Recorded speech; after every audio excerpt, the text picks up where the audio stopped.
In the days following the sailing of the yacht, at first everything went as expected. We laughed and chatted on deck in the sea breeze, enjoying the rare moments of relaxation. As we arrived at each new port, we were like wildebeests, eager to immerse ourselves in the local flavor. In Kingston, Jamaica, the white and delicate sandy beaches glittered with golden light under the sunlight. The coconut grove swayed, and the sea breeze gently brushed across the cheeks, bringing the salty freshness of the sea and the sweetness of coconuts. As soon as we stepped ashore, the tantalizing aroma emanated from a chocolate workshop tucked away in an alleyway, where the chocolate is said to be made from unique local cacao beans, blended with the passionate flavors of the Caribbean. When we stepped into the store, there were different shapes of chocolates on the rustic wooden shelves, and when we took a bite, the mellow, rich, slightly spicy and rum-flavored taste instantly exploded in our mouths, and our sense of well-being exploded. We smiled at each other and decided to carry a box of chocolates for each of us, thinking that when we went back, we would let our relatives and friends taste the unique hot sweetness as well. Specialty drinks are even more unique, with fresh mango, pineapple and other tropical fruits, freshly squeezed, and then add the local secret spices, packed in ceramic jars, painted with reggae patterns. Sip fruity pungent intertwined, wonderful and ineffable. Naturally also manpower a box full of return. Singapore Marina Bay. The glittering skyscrapers lined up, containers piled up on the wharf, loading and unloading of cargo, cranes operating busily, ships from all over the world in and out, people coming and going, noisy and extraordinary. We walked through the multicultural bazaar and purchased what we needed, seeing that the ship's supplies were 1/3 less than what we had on board, and the speed of consumption of all kinds of daily necessities and food was alarming. We didn't dare to have the slightest delay, and quickly replenished all kinds of items according to the list, not daring to leave anything out, because after all, on the sea, supplies are the bottom of the earth for survival.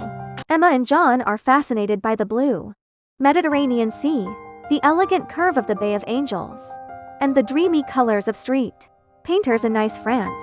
The city was like a graceful noblewoman, tugging at their heartstrings, with every inch of land and every strand of flavor. As they stood on the Englishman's Walk, their eyes filled with sadness and longing, they looked at each other and made up their minds to stay, with Emma whispering, "Everything here is calling to me to stay and immerse myself in this atmosphere of art and romance." John nods his head and agrees.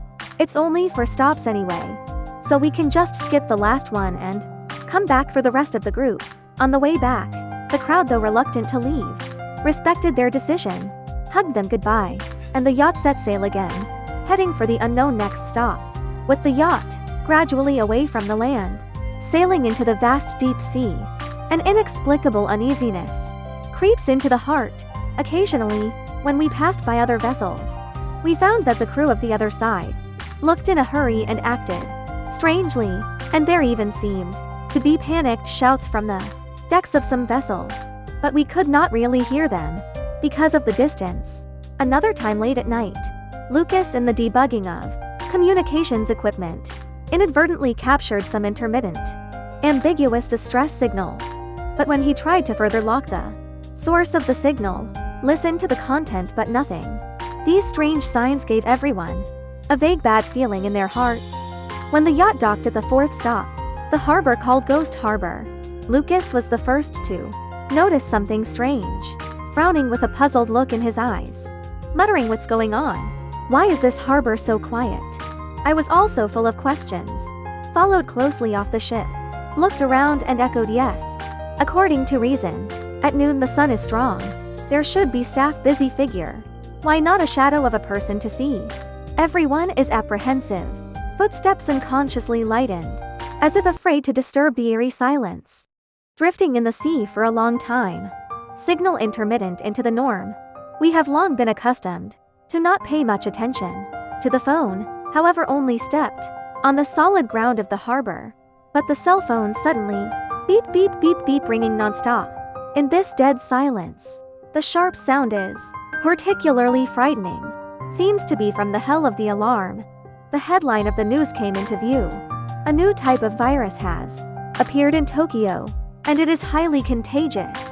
So please stay at home and don't go out. It was sent 2 days ago. And as my heart tightened, I looked at another message. Yesterday's message was like a hammer blow. The virus has spread around the world, and the government is working hard to develop a vaccine. So residents should wait at home for help before we could recover from the shock and scrutinize the shocking message. Sophia's eyes widened in horror, and her scream instantly cut through the silence. Run, run, run. At the same time, we only saw a few distorted monsters in front of us, with ragged clothes and weird, greenish-gray skin, hobbling but with an inexplicable ferociousness, approaching towards us, looking like crippled people, struggling to move forward, but exuding a chilling aura. I instantly froze in place. My brain is blank, fear like vines wrapped tightly, all over the body, but fortunately, Leo's reaction is fast. The usual exercise of the physical fitness of the moment played a role.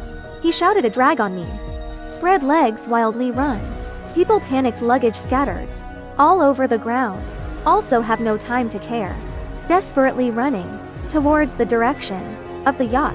Lucas, hands busy, feet rushed to the cockpit. Start the yacht, hands trembling. The roar of the engine to break the dead silence of the harbor. For a while, the wind and waves beat against the hull of the ship. The harbor is still dead silent. Only the sound of the wind whistling seems to be playing an elegy for the end of the day. The crowd of people running for their lives. Yacht emergency, start to escape. This series of changes, tension and excitement to suffocate. Every second is like being infinitely stretched. The heart in the chest beating frantically. When the yacht sailed away from the harbor, everyone collapsed on the deck, sweat-soaked, clothes pale, looking at each other. The horror in their eyes has not faded. The heart surged, a terrible thought. Perhaps the last survivor.